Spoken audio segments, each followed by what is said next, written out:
যদি বলতো ইউদিল্লাহ, নিজেই নিজেকে গোমরা বানিয়ে ফেললাম, এমনটা না। যদি আল্লাহ পাক তাকে গোমরা বানিয়ে দেয়, কোন বাবা ওকে বাঁচাবে বলেন? আল্লাহ পাক যদি কাউকে গোমরা বানিয়ে দেয়, তার বাঁচার কোনো উপায় আছে?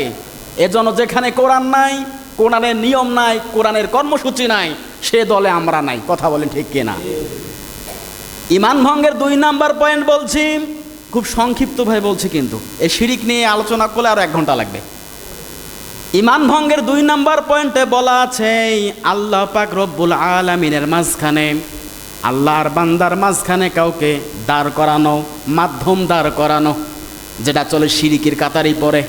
ওরা মনে করে বাবা ছাড়া আল্লাহকে পাওয়া যাবে না, এরকম মনে হয় কি হয় না? অমুককে ছাড়া পাওয়া যাবে না।